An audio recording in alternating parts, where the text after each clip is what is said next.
드렸고요. 사권을 가지고 오늘 해야겠다라고 말씀드려서 책도 다들 가져오시라 이렇게 말씀드렸고요. 지금 우리 그 화요일 날에도 선교적 교회를 이렇게 하고 있잖아요. 근데 제가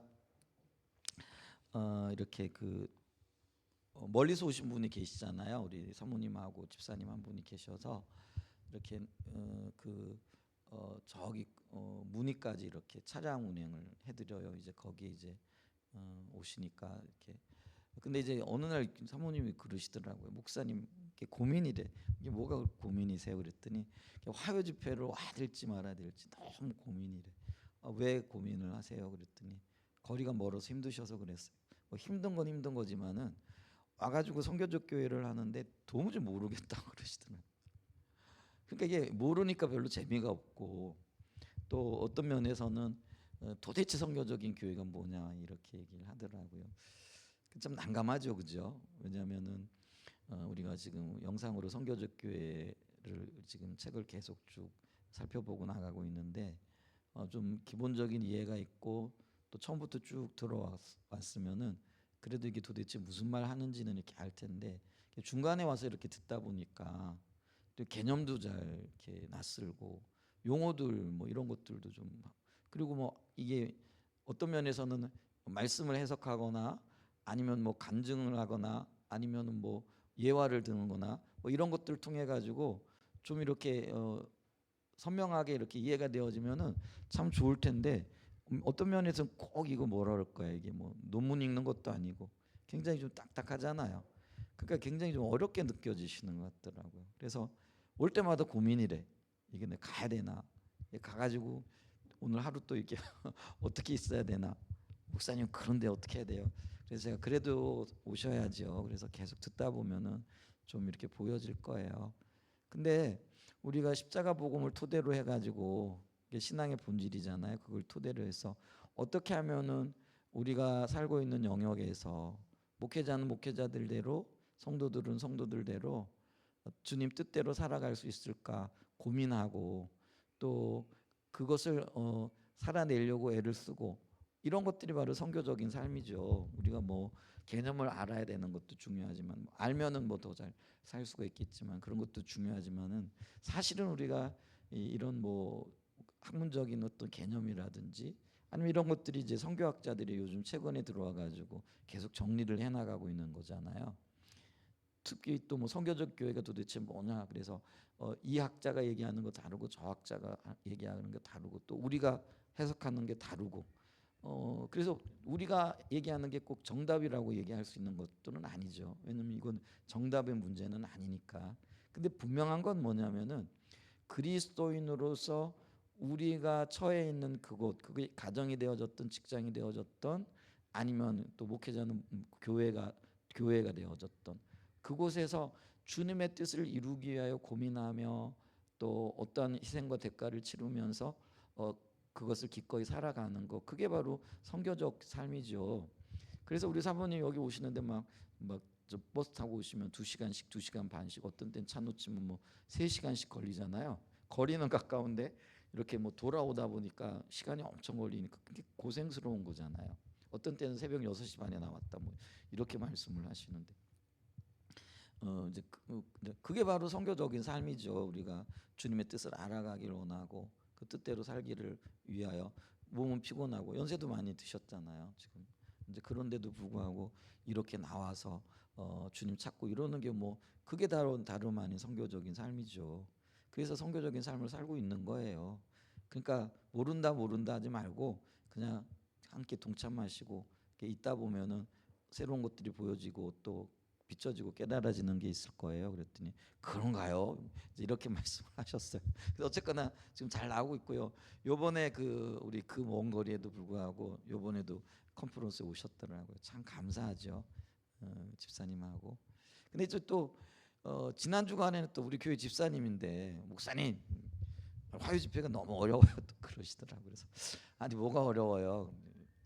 뭐 근데 이제 그분 같은 경우는 이제 뭐 주일날 낮 정도에 나오고 요즘 이제 화요 집회 이제 몇 번씩 이렇게 나오기도 하시고 그러는데 그러니까 이제 뭐 화요 집회 나와 가지고 이렇게 설교를 듣는데 이게 굉장히 어렵게 느껴지는 그리고 똑같은 얘기만 계속 반복하는 것처럼 들려지는 거죠. 그래서 같은 얘기만 계속 반복하는 것 같기도 한데 뭐 무슨 말인지 도대체 몰라서 어려워요. 바이주페는 뭐 계속 나오겠지만은 어렵다 이렇게 얘기를 하더라고요. 어려운 거 맞죠.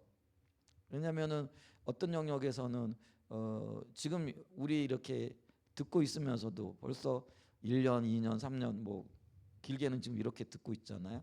이렇게 듣고 있으면서도 불구하고 예를 들면은 우리가 삼권의 일의 소명, 성교적인 교회의 한 영역인 일터 사역과 일에 대한 이해, 일의 소명을 살펴봤잖아요.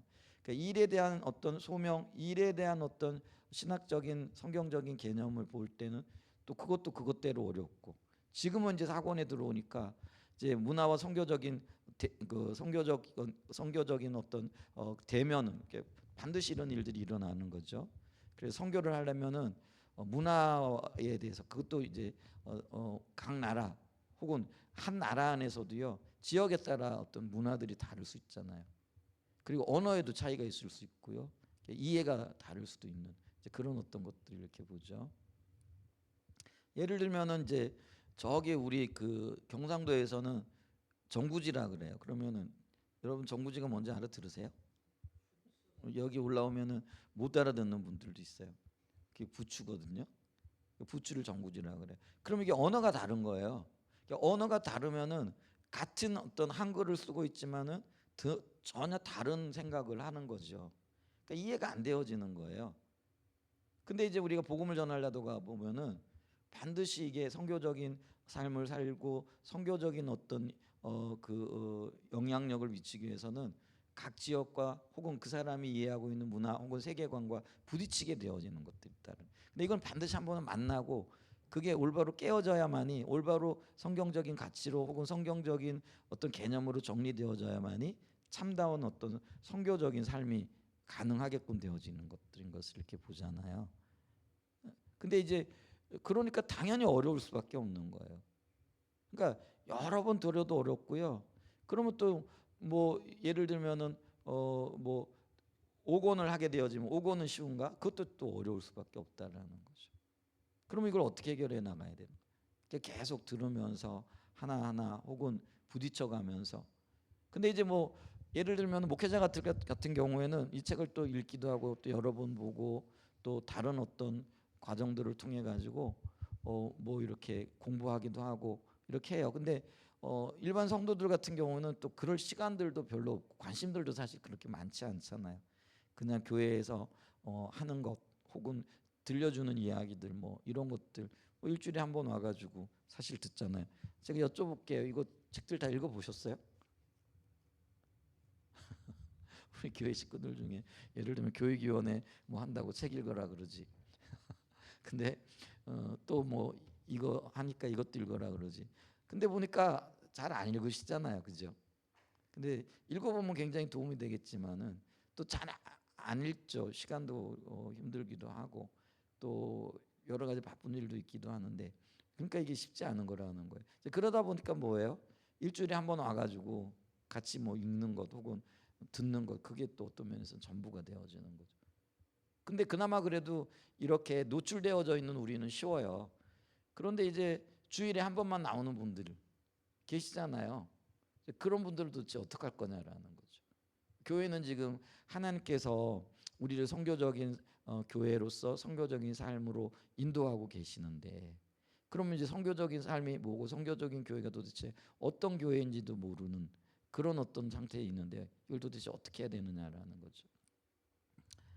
그렇다고 이제 그 모든 것들을 아직 우리 교회 같은 경우는 기본적인 어떤 신앙의 토대도 제대로 안 놓여져 있는 분들도 상당수 계신데, 그분들을 가지고 또 갑자기 선교적인 교회 이렇게 언젠가는 한 번은 다뤄야 되긴 해 전체적으로. 이번에 우리가 컨퍼런스에 갔을 때 아주 절절하게 얘기를 하잖아요. 교회가 가장 많이 모이는 게 주일 낮 예배잖아요. 그럼 이 주일 낮 예배 모이는 분들을 하나님 중심적으로 바꿔 나가기 위하여 어려운 것들, 쉽지 않은 영역들을 바로 그때 다뤄야 된다라는 거죠. 근데 이제 세상 교회는 거꾸로 한다라는 거죠. 그러니까 주일날 많이 모이니까 그분들 위로하고 그분들이 원하는 메시지 들려주고 그리고 이제 나머지 어렵고 힘든 것들은 언제 한다라는 거예요. 뭐 성경 공부할 때나 아니면은 이렇게 주일 저녁에 나오시는 분들, 주일 저녁에 나오는 분들은 그래도 열정 있고 열심히 있는 분들이잖아요. 이제 그런 분들. 근데 그렇게 해가지고는요, 교회가 전체적으로 방향을 잡지 못한다라는 거예요. 그러니까 주일 낮 시간에 사실은 교회가 가장 필요로 하는 것, 하나님께서 가장 필요로 하는 것들이 뭔가 이런 것들을 이게 미리 뭐 얘기해 놓으면 이번에 전체 컨퍼런스 가시는 분들은 재미가 없을까봐 여기까지만 할게요. 이제 그런 것, 근데 그게 맞는 거죠.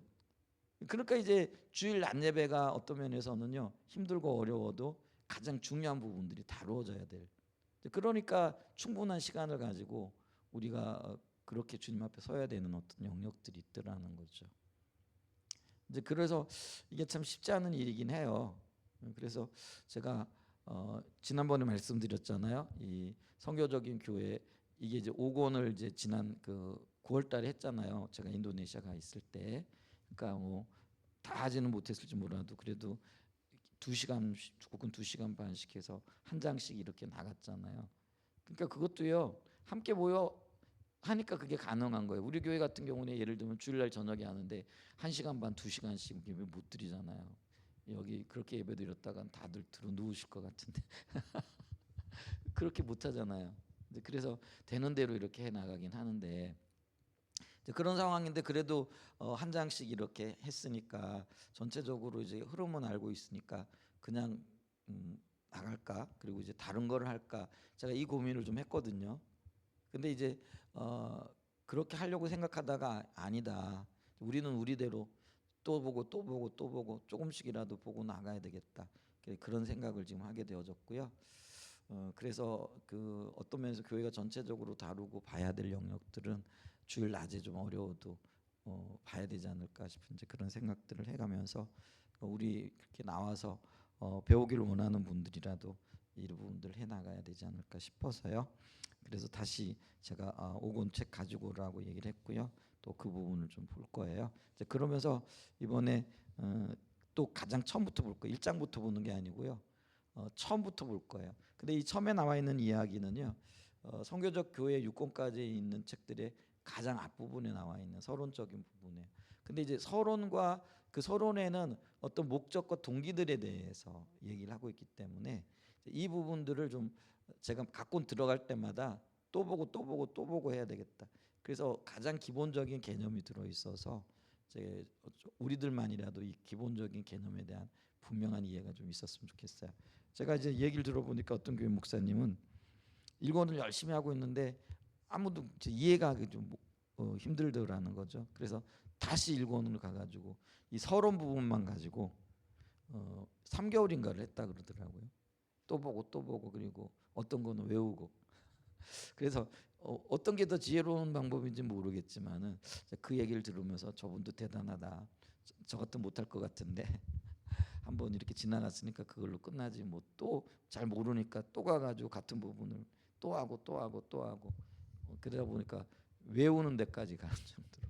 할머니들 데리고 아마 그렇게 하기 참 쉽지 않을 텐데 이제 그 교회가 좀 시골에 이제 있는 교회잖아요. 이제 그러다 보니까 연세들이 대부분 많거든요. 7, 80대 뭐 그 분포가 이제 그 정도. 물론 젊은 사람들도 있겠지만 그런데 그렇게 열심을 내고 계시더라고요. 거기에 제가 자극을 받아서 이렇게 또 한번 봐야 되지 않을까 싶은 그런 부분이 있어요. 자, 그래서 오늘 선교적 교회 4A 문화와의 선교적인 만남 보고요.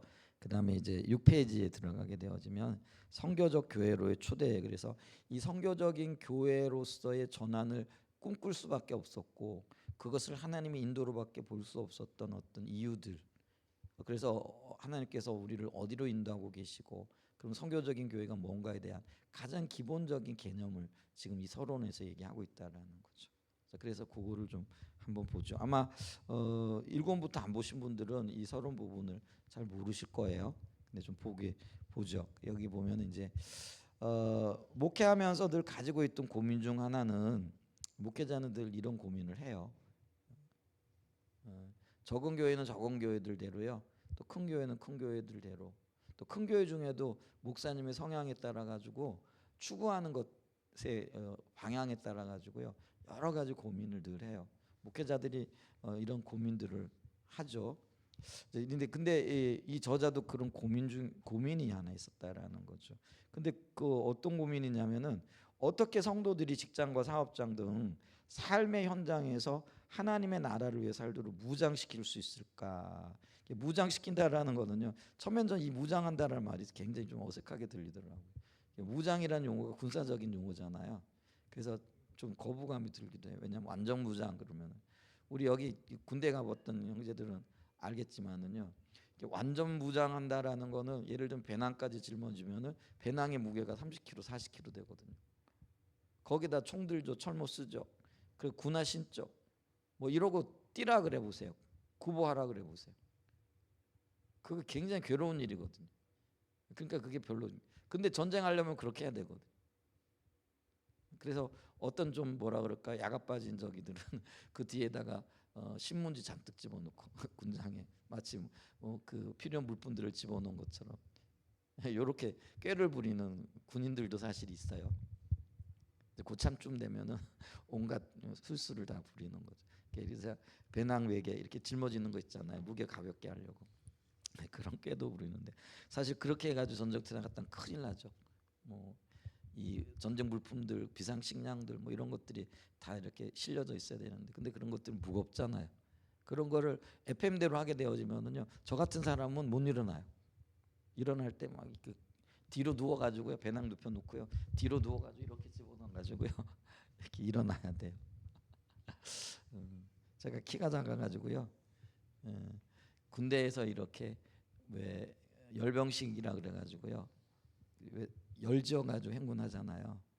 근데 그거는요 덩치 있는 사람들이 각을 맞춰 가지고 우리 텔레비전 보잖아요. 하나 딱딱 맞아야 그게 멋있게 보이거든요. 근데 저같이 키가 작은 사람이 뒤에 쫓아가면서요 앞에 있는 사람하고 뒤에 있는 사람은 다리 길이도 안 맞으니까 그거 되게 보기 흉해요. 그래가지고 우리 군 훈련소에서 그 뭐죠 열병식으로 그게 정범하잖아요. 그때 제가 잘렸다는 거 아니에요? 너부터는 진 뒤로 나가 열애야 열애. 그래서 제가 편하긴 편했는데요. 그때는 되게 편했는데 지금 생각해 보면 조금 자존심 상하는 것 같기도 하고. 근데 그때 몸은 굉장히 편했죠.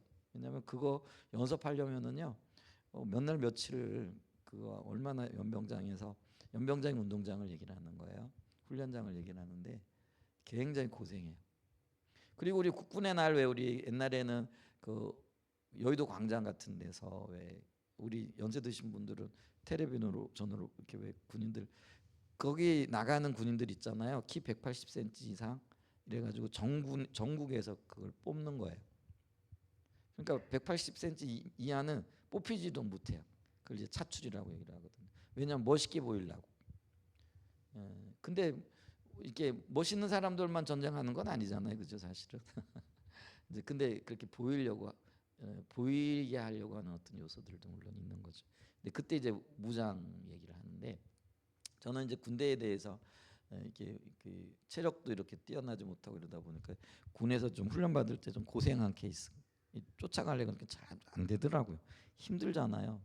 유격 훈련도 하면 제일 먼저 생각나는 게 줄에 대롱대롱 매달려 가지고 앞으로도 못 가고 뒤로도 못 가고 그래가지고 아주 그냥 그랬던 기억도 나고요. 그게 웃을 일이 아니고요. 줄이 저 10m 위에 이렇게 쫙 이렇게 걸려 있는데 중간에 가다가 지쳐가지고요 못 가니까 그러니까 이게 깨구리가 돼버리는 거예요. 밑으로 떨어지는 거예요. 그러니까 이렇게 매달려 가지고요 앞으로도 못 가고 뒤로도 못 가고 그런 이제 경험이 있어가지고 지금 생각하면 이게 웃을 일인 거죠. 그래서 군대 그러면 제가요 별로 이렇게 보니까 이제 주영이도 군 그러면은 별로 안 좋아하는 것 같더라고요. 이제 성향적으로 이제 그렇긴 한데 어쨌건 그래도 저는 군대는 갔다 왔거든요. 그 견뎌내긴 잘 견뎌냈어요. 이제 그런 어떤 것들도 이렇게 있는데 근데 여기 무장시킬 수 있을까? 그래서 무장은 무슨 무장이야. 훈련 잘 시키고 신앙 훈련 잘 되면 되지. 근데 이 단어가 굉장히 저한테는 이렇게 아픈 단어인데 근데 우리가 그리스도의 정병 그러니까 군대로 부름을 받았잖아요. 그렇기 때문에 이게 군대용으로서 당연히 이게 잘 훈련되어져야 되고 무장되어져 있어야 된다라는 거죠. 그래서 이게 모든 교회가 그렇고요, 모든 그리스도인들이 그렇습니다. 우리가 정말 주님 안에서 잘 무장되어져야 돼. 그래야만이 원수들과 싸울 때에 제대로 우리가 싸울 수 있게 되어지는 거죠. 근데 무장 안 되어져 있잖아요. 훈련이 안 되어져 있잖아요. 무장이라는 게 다른 말로 얘기하면 훈련되어져 있다. 이렇게 이해하면 될 것 같아요. 그래서 하나님 나라에 대한 전반적인 내용을 설교하기도 하고, 왜냐하면 이제 복음의 가장 핵심 중에 하나가 하나님 나라잖아요. 그래서 하나님 나라에 대해서 많이 설교를 했다라는 거죠. 그리고 교재로 만들어 가르치기도 하고, 이제 그게 예를 들면 십자가 복음은 십자가 복음, 예배 복음 예배 복음, 우리 교재들이 굉장히 많잖아요. 우리 어떤 면에서 보면은요, 우리 선교회가 기본 신앙 교육에 대한 어떤 훈련 프로그램들, 그리고 그 교재들이 굉장히 훌륭해요.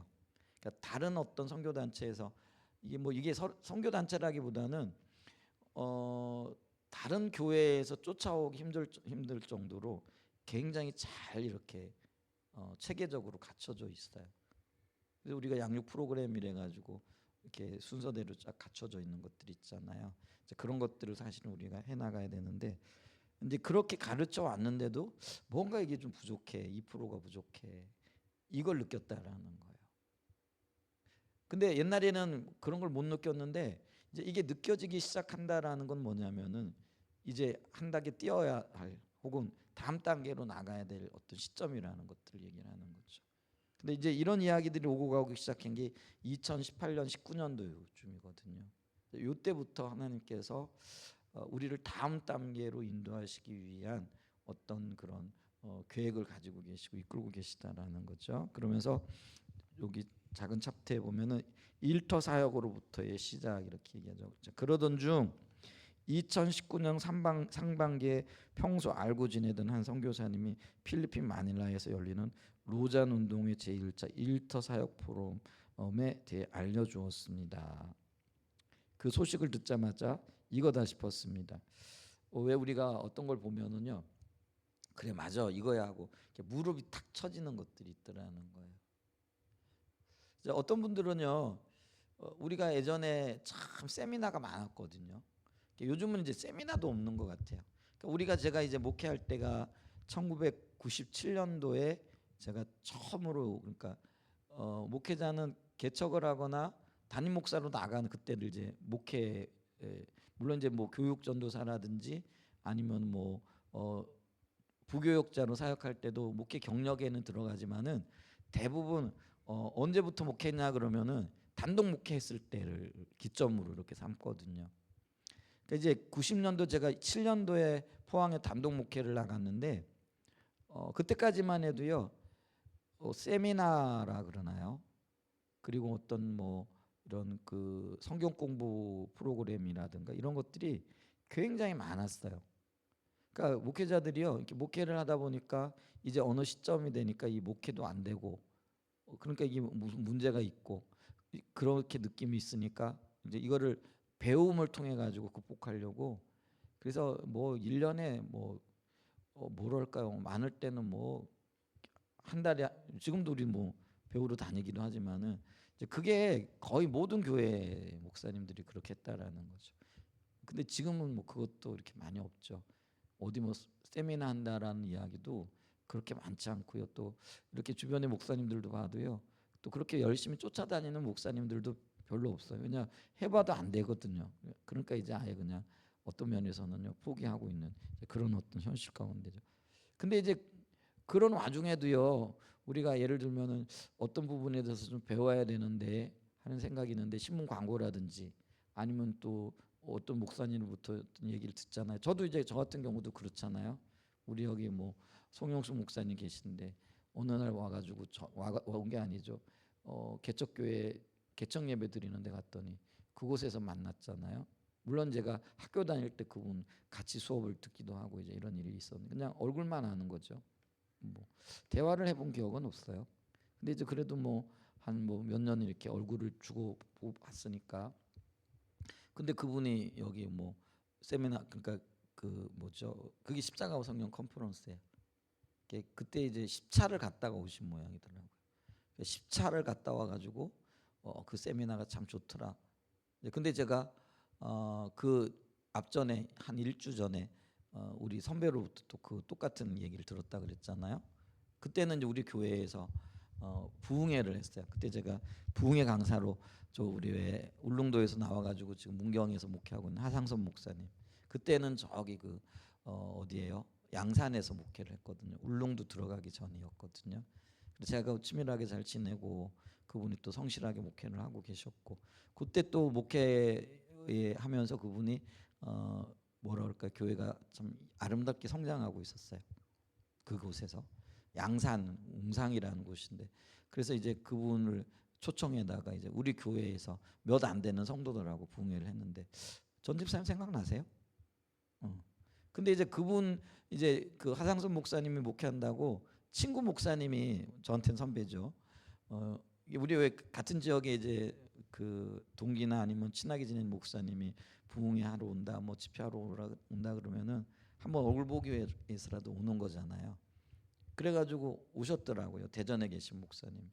이제 오셨으니까 이제 점심 식사 대접을 같이 하는 거죠. 근데 그 점심 식사를 하고 있는데 그분이 내가 좋은 데 다녀왔다고 하나 소개시켜 주겠다고. 어딘데요? 그랬더니 뭐 그때 십자가와 성령 컨퍼런스 뭐 이렇게 얘기를 하더라고요. 근데 저는 그때 별로 관심이 없으니까 그러냐고 좋은 데 잘 다녀오셨네요. 그리고는 이제 잊어버리고 있는 거죠. 근데 한 주인가 이렇게 있는데 가가지고 거기서 송영숙 목사님 만난 거죠. 그랬더니 뭐 십자가 성령 컨퍼런스 그 얘기를 하는데 내가 일주일 전에 들었던 얘긴데 그러면서 제가요 이런 생각이 드는 거죠. 그러면 하나님 뭐 하시는 일이 있는데 그러면서 제가 이제 이 그 선교회 홈페이지에 들어가가지고요 그때부터 설교를 들으면서 야 이거다 들어보면서 그러니까 저는 이제 그때부터 이제 필기를 하는 거죠. 요약을 하면서 한 6개월을 그랬던 거죠. 이제 제 아내가 하는 얘기가 있어요. 저는 그때요 저기 그 덕암마을 아파트 그 방 2칸짜리 조그만 방에 한 칸이 굉장히 조그마거든요. 그 골방에 이제 컴퓨터가 있으니까 맨날 앉아가지고 들으면서 적고 쓰고 정리하고 우리 집사람은 이제 집이 좁으니까 틀어놓으면 그게 또 다 들리잖아요. 왔다 갔다 하면서 듣다가 울고 저는 운 기어가 없는 것 같은데 제 아내는 많이 울더라고요. 그러면 자신의 어떤 신앙적인 문제를 보게 되어지고 그러면 한 6개월 정도쯤 지나니까 이제 이 생각이 드는 거예요. 그때가 봄이었는데 여름 지나고 가을 지나고 가을 때쯤에 이제 제 아내하고 저하고 야 이게 맞는 것 같으면은 우리 한번 그러면은 이 사람들이 모이는 곳에 한번 가보자. 그래서 수소문을 했더니 그게 이제 성원교회예요. 저 시내 성원하동에서 대전 지역에 있는 목사님들이 모이더라고요. 그래서 제가 그때 갔더니 그게 마침 이길수 목사님하고 홍철수 목사님. 그러니까 우리 제 아내가 하는 얘기가 있잖아요. 홍철수 목사님 원래 조금 보면은 기운이 없어 보이시잖아요. 근데 그분이 그냥 무표정하게 기타도 세게 치는 것도 아니야 그냥 치면서 찬양을 하는데 꼭 장승곡을 하는 것도 아니고 근데 왜 찬양을 저렇게 하냐 이렇게 얘기를 하다가 근데 제 아내가 그러더라. 그래도 저 사람들은 주님을 예배하는 것 같아. 주님께 집중하는 것 같아. 뭐가 있는 것 같아. 이렇게 얘기하더라고요 그때. 그래가지고 이제 그때 이제 그러고 있는데 그때가 이제 12월 달로 접어들면서 그때 우리 크리스마스 준비하느라고 바빴어요. 뭐 애들 학교 갔다 오면은 뭐 꽃갈 모자도 씌워놓고 근데 이제 그걸 이제 제 아내가 다 애들 연습시키고 그랬거든요. 뭐 이제 그러다 보니까 그때만 해도 애들이 주변에 꽤 있었어요. 우리 그 아주 작은 개척교회였지만은 애들 막 한 10여 명 정도 됐던 것 같아. 그래서 막 훈련 시켜가지고 막 크리스마스 저기 발표도 하고 막 이랬던 때예요. 그게 2004년도 같은데 2003년도 참 겨울인 것 같은데 그러느라고 바빠 못 갔어요. 그러다가 이제 2004년도 접어들면서 가고 싶었던 곳이니까 가게 되어지면서 그곳에서 이제 그때 갔더니 이제 김계현 목사님이 김계현 목사님이 이제 제 선배잖아요. 그랬더니 저보고 이제 부부가 하는 얘기가 훈련원이 있으니까 훈련원을 가라고 그러더라고요. 그래서 그때 이제 훈련원에 가면서 그때부터 이제 선교회를 다니기 시작을 한 거죠. 그러면서 어떤 면에서 본질에 대해서 배우고 십자가 복음에 대해서 뭐 배우고 또 신앙이 뭔가를 배우게 되어지면서 여기까지 이렇게 오게 되어진 거죠. 그러면서 여러 가지 이제 변화들을 그때 계셨던 분 중에 한 분이 또 우리 권사님 이제 거기 갔더니 그때부터 계셨던 것 같아, 그죠? 그 2003년도 2004년도간에 계셨던 것 같아. 이제 그러면서 이제 있었던 거죠. 그러면서 이제 어떤 걸 딱 보면 목회자들은 이거다, 이게 내가 가야 할 길이네, 여기다 내가 모든 걸 걸어야 되겠네 하는 이런 것들이 있더라는 거예요. 그게 이제 시간이 지나면서 또 다른 어떤 영역이 비춰지기도 이제 이런 거예요. 이런 걸 보면은요, 제가요 이 마음이 충분히 이렇게 이해가 되어져요. 요또 2019년도인가 요때가 저하고 저희 부부하고 여 목사님 부부가 남아프리카 공화국을 함께 갔었어요. 2주 동안. 그때 여 목사님이 여기 꽂혀가지고요, 일의 신학이라는 책이 있거든요. 그거를 이제 구해가지고 그때 남아프리카 공화국에 거기 같이 사역하시는 분들이 또 이제 이런 방향의 어떤 사역을 같이 하고 계셨나 봐요. 그랬더니 책을 좀 구해달라 그랬나 봐요. 그러니까 책이 무거운 책 있잖아요. 이거를 낑낑거리면서 가지고 하시더라고요. 그러면서 이걸 나누기로 원하시고, 그때 제가 그 기억이 나는데, 그때 저는 처음에 볼 때 이게 도대체 뭔데 뭐 이렇게 무거운 책을 들고 그 일의 신학, 도대체 이게 뭘 얘기를 하려는 거지? 근데 이게 있잖아요, 이렇게 진행되어질 줄은 전 전혀 몰랐죠. 근데 이제 그때부터 벌써 이런 어떤 흐름들이 있었던 것들을 이렇게 보게 되어지는 거죠. 하여간 이게 이제 뭐 비하인드 스토리예요. 이제 그런 어떤 일들이 진행되어지는 것들이 어떤 스토리인데, 그러면서 그때 여 목사님이 일의 신학 그분들하고 대화를 할 때도 뭐 일의 신학이 어떻고 뭐 일터 사역이 어쩌고 뭐 이런 이거 좀 생소한 얘기를 하더라고요. 그래서 이분 또 뭐 왜 이런 이야기를 하나 이제 이랬던 기억이 나요. 근데 이제 이게 이렇게 진행이 되어질 줄은 몰랐죠. 자, 그래서 이 소식을 듣자마자 이거다 싶었다라는 거죠. 저는 그 포럼에 참석했고 그 기간을 통해 일에 대한 전체적인 성경적인 이해와 일에 대한 성도들을 어떻게 무장시켜야 할지 그 전반적인 방향을 보게 돼요. 왜냐하면 늘 신학적인 어떤 토대가 있는 분이기 때문에 이런 걸 보면은요, 기본적인 어떤 개념들을 쉽게 이렇게 이해는 하게 되어지는 거죠. 근데 이제 이분 같은 경우는 이런 게 굉장히 뛰어난 것 같더라고요. 그러니까 핵심을 잡아낼 수 있는 능력이 있어요. 근데 그게 은사인 부분이죠. 그러니까 어떤 분들은요, 이걸 봐도요, 이게 뭐가 중요한지, 어떤 게 더 중요한지 이런 것들을 잘 몰라요. 근데 어떤 분들은요, 이게 하나님 주신 지혜인 거예요. 딱 뭔가를 보잖아요. 같은 책을 봐도요, 그 책 안에서 뭐가 중요하고 어떤 게 핵심인가 이런 걸 딱 이렇게 보는 눈이 있어요. 근데 이분에게는요, 이 저자에게는요, 그런 어떤 탁월한 능력이 있는 것 같더라고요. 그래서 우리가 예를 들면은요, 여러 책을 읽어가지고 근데 그 책들을 흩어져 있는 진리들을 마치 딱 꾸며놓는 거예요. 그러니까 이게 보배가 되고 보석이 되는 거예요. 그러니까 이제 성교학을 전공했던 어떤 우리 성교에 속해 있는 목사님의 동생분이 성교학 박사거든요. 근데 성교학 박사인 그분이 이렇게 정리되어져 있는, 이게 새로운 창조되어졌다는 건 아니에요. 여러 책에 있는 것들을 가장 중요한 개념들과 핵심들을 딱 이렇게 흩어져 있는 것들을 따로 꿰어 놓은 거예요, 이 책들이. 근데 그분이 그걸 보고요, 야, 이게 도대체 어떻게 이런 책을 썼냐고, 이게 어떻게 이렇게 잘 정리가 됐느냐고 굉장히 놀라더라는 거죠. 제가 그 얘기를 직접 들어서 여 목사님도 가끔 얘기하는데, 이제 부산에 계신 목사님이에요. 목사님 동생이 성교학 박사거든요. 외국에서 공부를 한 분인데, 그 얘기를 내 동생이 직접 이런 얘기를 했어 그러면서 저한테 들려주더라고요. 우리 목회자들이 모이잖아요. 그럼 이제 같이 방에서 잠을 자기도 하고 이런 얘기 저런 얘기도 이렇게 하는데, 그때 이제 그 얘기를 하더라고요. 근데 여 목사님도 가끔 그 얘기는 하죠. 참 잘 쓰여진 책이라고 얘기했다고. 근데 이제 그분이 직접적으로 얘기했다는 걸 제가 들었거든요. 그러니까 이게 보면은 이게 딱 한눈에 들어오는 거죠. 그게 이제 성령의 은사이기도 하고요, 우리에게 주어진 달란트이기도 하다는 거죠. 그래서 그걸 정리해내는 거예요. 물론 이게 쉬운 얘기는 아닌 거죠. 제가 예전에 논문 쓸 때요, 그 대학원을 졸업할 때 논문을 썼거든요.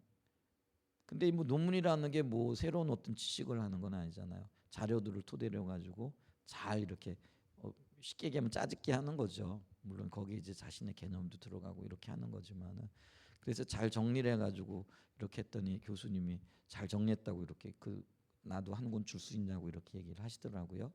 근데 제가 왜 얘기를 하냐면 그렇게 할 때 죽을 둥살둥했다라고 해서 쉬운 거 아니야. 책을 그때요 뭐 적어도 한 50권 정도는 읽었던 것 같아요. 이 책 저 책 뭐 관련되어진 책 뭐 이런 책들 읽어가지고요. 근데 그 책 중에서 중요한 게 뭐고, 중요한 것도 중요한 거지만은 내가 쓰고자 하는 논문의 어떤 방향과 연결되어지는 것들 있잖아요. 그게 사실은 중요한 거잖아요. 근데 그런 것들을 잘 취합하고 배열하고 또 앞뒤로 연결하고 이런 것들이 굉장히 중요한 작업인데, 근데 그거 쉬운 게 아니라는 거예요. 그러니까 이분이 달란트가 있고 은사가 있다라고 하지만은 그렇게 하기까지는요 이게 정말 쉬운 일이 아닌 것을 보게 되어지죠. 그래서 머리에 쥐날 정도라 얘기를 하고, 어떤 때 머리가 멍하다 뭐 이렇게 말씀을 하고, 이렇게 하는 얘기를 들어보면서 충분히 그럴 수 있겠다 이제 이렇게 얘기를 듣는 거죠. 근데 있잖아요, 이렇게 잘 정리되어져 있음에도 불구하고 우리가 이걸 보면서도 어떤 때는 이게 잘 이해가 되어지지 않는 부분들도 있을 수가 있겠죠. 근데 이게 정리가 되어 있기 때문에 여러 번 읽고요, 또 묵상을 하고요, 또 생각을 해보면 이게 잘 정리가 되어질 수 있다라는 거죠. 그래서 전반적인 방향을 보게 되었다라는 거죠. 돌아와서 저는 일터 사역에 대해 집중적으로 배우고 성도들에게 설교하고 가르치기 시작했다라는 거죠. 그 과정에서 저는 개인적으로 성령께서 반복적으로 강하게 인도하시는 이게 소중한 거예요. 주님이 이 길로 인도하고 계시다라는 있잖아. 주님이 인도하시지 않잖아요. 그러면 처음에는 막 열정적으로 이렇게 대들었다가도요, 순식간에 어느 정도 일정한 시간이 지나면은 열정이 사라져 버려요. 그러니까 하나님이 인도하시는 거는요 지속적으로 그게 있어요. 주님이 하시는 일들 가운데. 사도 바울이 평생 동안 예수 믿고 난 다음에 순교하기까지 오직 한 길만 가잖아요. 그게 주님의 길이기 때문에 주님이 그 마음에 열정을 부으시는 거예요. 그러니까 사도 바울이 뛰어나고 혹은 뭐 의지력이 강하기 때문에 아니요. 사도 바울이나 우리나 크게 다른 거 없어요. 조금 머리가 뛰어날 수도 있었겠고 열정이 우리보다는 조금 많을 수 있지만은요, 인간적인 열정을 가지고는 그렇게는 안 된다라는 거예요. 그게 주님의 일이었고 주님이 함께 하셨기 때문에, 성령 인도하시기 때문에 그게 가능하다라는 거예요. 그게 어떤 일을 꾸준하게 한다라는 거예요. 그거 진짜 주님이 인도하시는 거예요. 여기도 그랬다는, 이게 주님이 인도하시는 걸 느꼈다라는 거죠. 그 주제와 관련 중요한 책들을 제가 접할 수 있도록 도우셨고, 또 설교를 준비할 때나 실제로 설교할 때 성령께서 매우 강하게 인도하셨고, 그 과정을 통해서 저는 일터 사역이나 선교적 교회에 대한 부분이 매우 성경적일 뿐만 아니라 이 시대에 꼭 필요한 주제이며 하나님께서 우리가 이 주제를 배우고 이 삶을 살기를 얼마나 원하시는지 더 분명하게 깨닫게 돼요. 사실은요, 우리나라 70년대 60년대 말 70년대에 이와 비슷한 신학적인 흐름이 있었어요. 이게 도시선교회라는 거예요. 이게 일터 사역하고 굉장히 밀접한 연관을 가지는데요. 그게 우리나라의 도농선교회라고 들어보셨어요? 도시농촌선교회라고. 근데 나중에 이게 있잖아요. 이게 민주화 운동과 결합되어지면서 이 선교단체들이 어떤 데모하는, 그리고 어떤 뭐라 그럴까요? 이게 선동하는, 그렇게 인식되어졌던 거죠. 근데 있잖아요. 그게 왜 그러냐면은 복음 없는 열정, 복음 없는 어떤 운동이 되어질 때 이런 어떤 흐름들이 나타나는 거예요. 근데요, 그때 이렇게 가르쳐지고 또 어떤 면에서는 많이 이렇게 대두되어졌던 어떤 문제들이요, 사실은 오늘날 우리가 일터 사역을 배우면서 배우는 것과 유사한 것들이 많아요. 근데 이제 문제는 뭐냐면요, 그 운동이 실패하거든요. 실패하는 이유가 뭐냐면은 복음이 빠져버린 거예요. 그러니까 예를 들면은요, 이게 사회 참여, 일터 사역도 우리가 어떤 면에서는요, 일터가 사회에서 일어나는 일이잖아요. 그래서 우리가 어떻게 이 사회에 참여할 것인가, 그러면 기술적인 부분만 가지고 할 거고 이념적인 부분만 가지고 할 거고 어떤 영역에서는 개념만 가지고 할 거냐, 이게 아니라는 거예요. 그 밑바탕에 뭐가 있어야 돼요? 십자가 복음이 있어야 되는 거예요. 근데 십자가 복음은 안 가지고 어떤 면에서는요, 정의만을 내세우고 어떤 면에서는 공의만을 내세우는 거죠.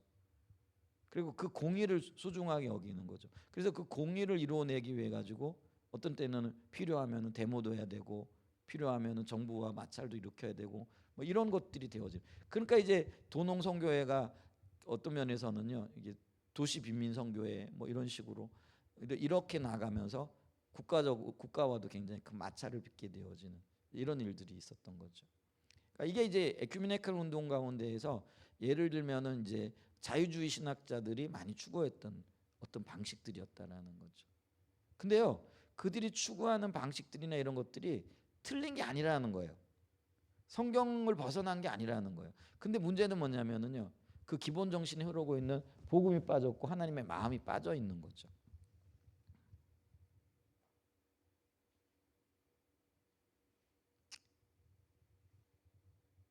그러니까요, 이게 사회 운동으로 이게 그 방향이 틀어지게 되어지니까 우리가 흔히 얘기하는 보수 복음주의자들이라고 하는 교회에 속해 있는 이제 우리가 보수 복음주의에 속해 있잖아요. 그러니까 우리는 복음이면 충분해. 복음만 가지고나. 그러면서 복음에 더 집중하게 되어지는 거죠. 그 복음이라고 얘기하는 건 뭐냐면은 영혼 구원에만 더 집중하는 거예요. 그러니까 우리 보수 복음주의 계열에 있는 사람들은 어디에 집중하는 거예요? 영혼 구원에 집중하는 거죠. 그다음에 이제 이 사회 개혁에 참여하는 사람들은 사회 구원에 정치적인 이슈들 이런 것들이 이렇게 집중을 하는 거예요. 그러니까 그게 길이 달라져 버린 거죠. 이게 이제 흔히 얘기하는 한국 교회에서는요. 예를 들면은 기독교 장로회 같은 경우 우리가 흔히 기장측 교회라고 하는 거죠. 이제 그게 이제 대표적인 교단인데 거기에 이제 중심이 한신대학, 한국신학대학이라고 있죠. 그다음에 이제 그 기감, 감리교도 이런 성향이 좀 있어요. 그래서 자유주의적인 어떤 신학들을 받아들이게 돼요. 지금 이제 감리교 신학은 완전히 자유주의고요. 이제 그런 어떤 것들이 이렇게 있는 거죠. 물론 이제 목사님들의 성향에 따라 조금씩 다를 수도 있죠. 그리고 감리교 같은 경우에도 신학교가 세 개가 있어요. 아세요? 서울에 감리교 신학대학이 있고 수원에 협성신학대학이 있고 대전에 모군대학이 있거든요. 이게 다 감리교 교단 신학교들이거든요. 근데 이 신학교에 따라서 신학이 조금씩 다르다라는 거예요. 그러니까 이 얘기하면 교단 내에도 큰 그룹들이 있는 거예요. 세 그룹이 있는 거예요. 근데 이제 가장 뭐 주류가 서울에 있는 거겠죠. 그다음에 모곤대학도 만만치 않죠. 이제 그런 어떤 기류들이 이렇게 있는 거죠. 이제 그래서 교단에 따라 가지고요. 자기들이 추구하는 어떤 그 방향에 따라 가지고요. 어떤 교회나 교회들은 영혼 구원에 그러니까 이 복음에 집중하게 되어지고 어떤 교단은 뭐예요? 사회 구원에 집중한. 그래서 여러분 문익환 목사님이나 문동환 목사님 탤런트 중에 누구예요? 요즘 그 문익환 목사님 아들내미가 그 누군데? 누구요? 문성일? 문저기가 있어요. 문성근 씨 아세요? 모르세요? 문성근? 알죠? 문성근 씨가 문익환 목사님 아들이에요. 그 문익환 목사님이 그러니까 사회 구원을 얘기하고 그러니까 이게 민족의 어떤 그런 제도나 이런 것들 그래가지고 그분이 그런 신학적인 배경 때문에요 평양에 가는 거예요. 그래서 그분이 평양에 가잖아요. 우리 평양 갔다 와가지고 그 간첩으로 몰려가지고 그분 간첩 아니죠. 굉장한 신앙인인데 노선이 좀 다른 것뿐인 거죠. 이제 그래서 그분이 이제 민주화 운동 뭐 이렇게 했던 그래서 그 있잖아요. 우리 백기환 씨 뭐 이런 예전에 이렇게 들어보면 백기환 목사님 같은 경우 뭐 이렇게 들어보면 그분들은 이제 사회구원 쪽을 얘기를 하는 거죠. 갈라지는 거죠. 근데요. 그들이 주장하는 것도 성경적인 어떤 입장에서 보면은요 틀린 얘기는 아니라는 거예요. 근거가 있고요. 다 맞는 얘기라는 거예요. 근데 문제는 뭐예요? 그게 복음이 빠졌다라는 거예요. 그랬을 때 이분이 하는 얘기가 이거예요. 그 과정을 근데 그분들이 이제 주창했던 게 일터 사역이었어요. 그게 도시 선교라는 거예요. 그러니까 이게 그래서 그들이 그 회사에 들어가 가지고 그들 뭐죠? 노동자들을 계몽하고 그들을 이렇게 뭐 어떤 그들의 생각은 그렇게 해가지고 어떤 뭐 사회 구원을 이루어간다. 그래서 이분들이 일터 사역을 앞장서서 했다라는 거죠. 근데 복음이 빠져 있으니까요. 이게 특별히 한국적인 토대와 토양에서는요. 그게 오래 가지를 못해요. 그래서 80년대 이렇게 넘어서면서 이게 쇠퇴하게 되어지거든요. 이제 근데 올바른 복음의 관점의 토대 위에 서서 당연히 우리가 오늘날 얘기하는 것처럼 우리의 그 구원의 어떤 영역은요. 영혼 구원뿐만 아니라 모든 영역에서 이루어져야 된다라는 거죠. 그게 이제 정치, 경제, 사회, 문화 또 일터. 근데 이제 중요한 게 뭐예요? 복음의 토대해야 된다. 십자가의 복음의 토대해야 된다는. 이제 이게 보여지기 시작했다라는 거예요. 그러니까 여러분 보세요. 복음이 빠진 사회 구원도 이게 문제가 있고요. 사회 구원이 빠진 그러니까 이 복음의 포괄성이라고 얘기를 하는데요. 구원의 포괄성 혹은 복음의 포괄성이 빠진 영혼 구원만 얘기하는 것도 문제가 있다라는 거예요. 왜냐하면은 기독교의 구원은요, 영혼의 구원뿐만 아니라요, 모든 것의 구원을 얘기를 하거든요. 모든 피조 세계의 구원을 얘기를 하거든요.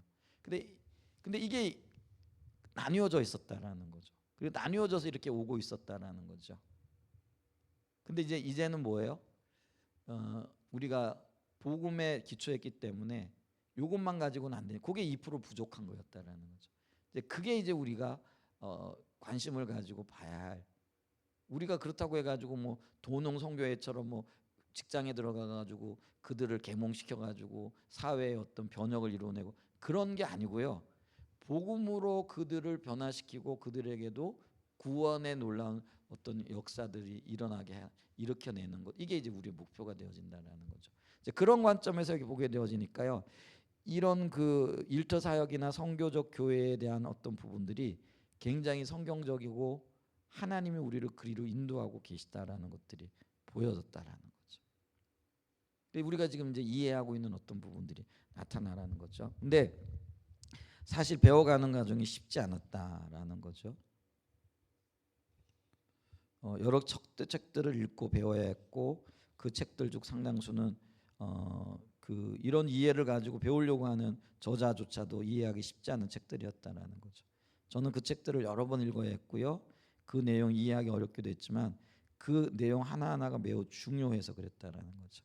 거기다 그 내용을 가지고 주일에 다양한 성도들이 모이는 교회에서 설교하기란 더욱 어려웠다라는. 이런 설교하면은요. 예를 들면은 영혼 구원이 교회의 제일 사명이라고 생각하시는 분들은요.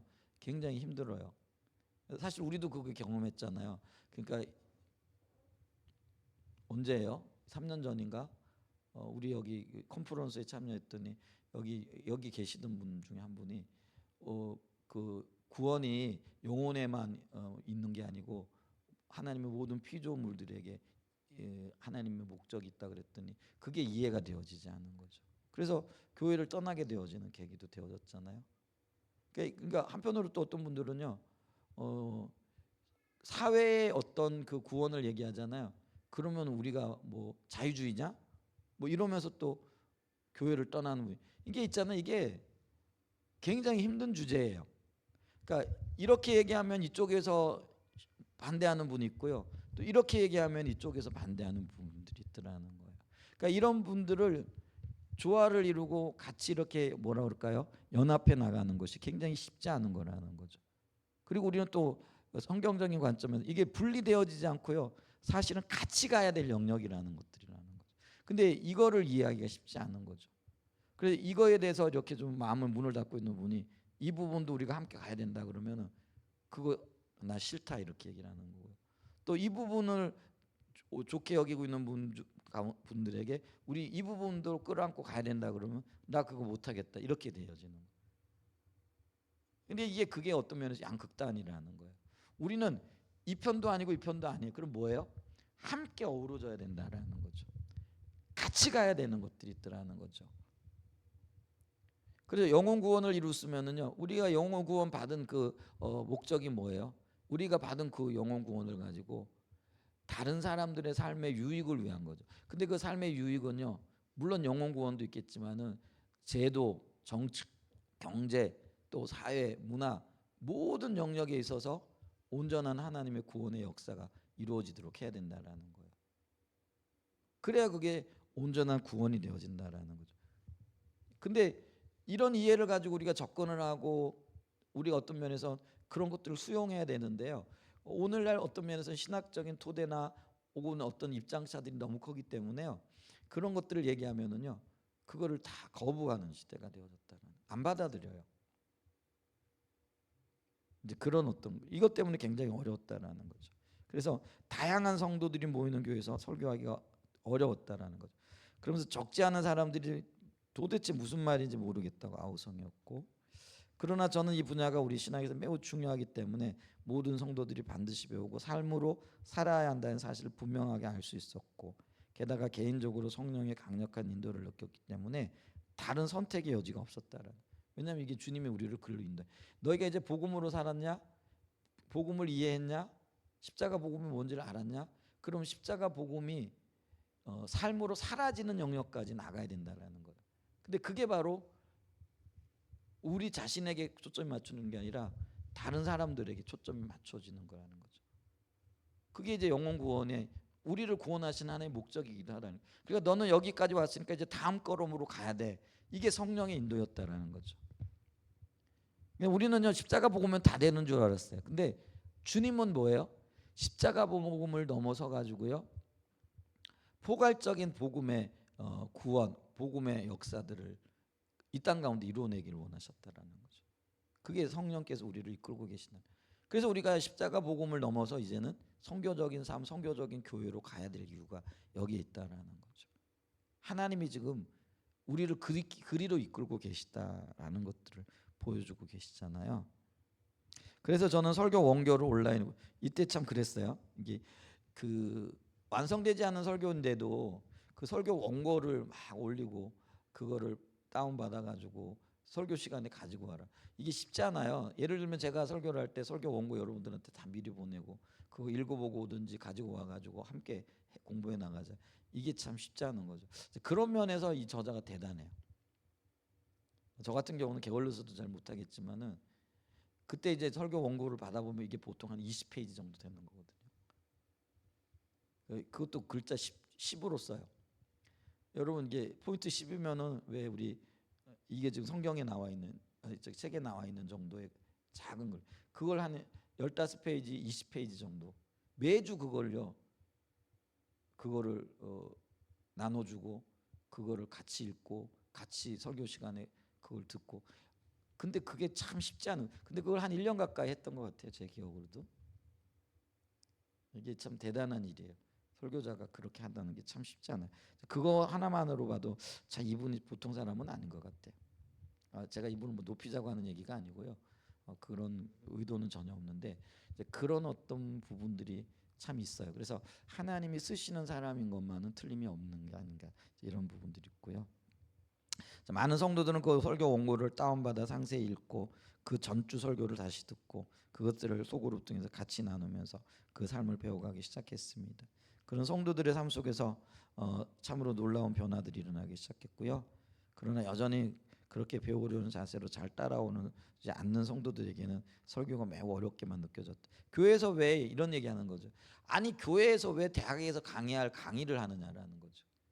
그냥 말씀이나 가르치고 말씀의 어떤 그 의미들을 깨우쳐주고 그걸로 우리 은혜 받으면 되는데 이거 보니까 뭐 사실은 성경적인 개념을 우리가 찾아 나가는 게 굉장히 어려운 과정들이잖아요. 근데 이렇게 얘기를 하면 이거 읽어보고 이게 지금 성경과 관련되어진 내용이야? 뭐 우리는 말씀 배우러 왔고 말씀 들으러 왔는데 이런 거 얘기를 해. 이제 이러면서 당연히 반발이 일어날 수밖에 없는 거죠. 그런 일들이 처음에는 있었다라는 거죠.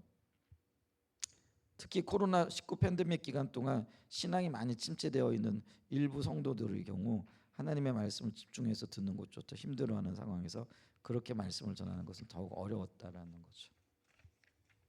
시간이 너무 많이 됐기 때문에요. 그래도 이제 이 부분은 중요하니까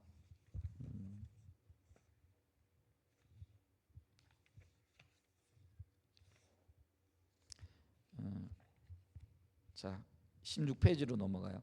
다음 주에 또 여기 할 거야. 여기 보면은 선교적 교회가 뭐냐? 요거는 이제 우리도 요거를 좀 외워야 될 것 같아 가지고요. 할 때마다 요 부분을 좀 볼 거예요. 자, 16페이지로 넘어가면은 요 두째 문단에 선교적 교회는 선교적 교회가 뭐냐? 요거는 여러분 무조건 좀 외워 두시는 게 좋을 것 같아요. 선교적 교회가 도대체 뭐냐? 요것만 읽어보고 오늘 마칠게. 시간이 너무 많이 갔는데. 자, 같이 한번 읽어보면 시작. 선교적 교회는 하나님의 구속이 인간의 영혼뿐 아니라 각 개인의 모든 영역, 인간 사회와 역사의 모든 영역, 더 나아가 창조 세계의 모든 영역을 포함하는 것이라는 복음의 포괄적 성격. 자, 요 말이 여기 복음의 포괄적 성격이라는 거죠. 그걸 인식하고 깨닫고 예수님의 부활로부터 시작된 현재 이 모든 영역에서 구속의 역사를 행하고 계시는 하나님의 새 창조의 역사에 모든 성도들이 삶의 모든 영역에서 적극적으로 동참하는 선교적 삶을 사는 교회를 말합니다. 그리고 이 삶을 사는 데 있어 매우 중요한 한 부분은 각 성도가 자기의 일을 통해 그 하나님의 역사에 동참하는 것입니다. 자, 여기서 굉장히 중요한 단어가 있는데 그게 뭐예요? 복음의 포괄적 성격 요거고요. 그 다음에 그 새 창조의 역사에 적극적으로 동참하는데 그 토대가 부활이라는 거죠. 부활로부터 시작이 되어졌다라는 거죠. 부활이 회복을 얘기하고요, 생명을 얘기하잖아요. 그래서 여기에 동참하는데 그게 우리에게 주어진 일들을 통해서 한다라는 거죠. 그러니까 이 부분은요, 선교적인 교회가 뭐가, 그리고 우리가 지금 이 삶을 추구하는 데 있어서 추구하는 목표점이 어딘가 이거를 잘 요약해 놓고 정의해 놓은 거라는 거죠. 그래서 이 부분은요 우리가 다들 외우셨으면 좋겠어요. 그래서 계속 이렇게 읽어보고 볼 거예요. 그래서 이 부분은 이렇게 볼 거고요. 자, 그래서 오늘 이제 여기까지 보고요. 여러 가지 얘기들, 이런 뭐 이야기들도 좀 도움이 되지 않을까 싶어서 했고요. 또 알고 있는 이야기들이긴 하지만은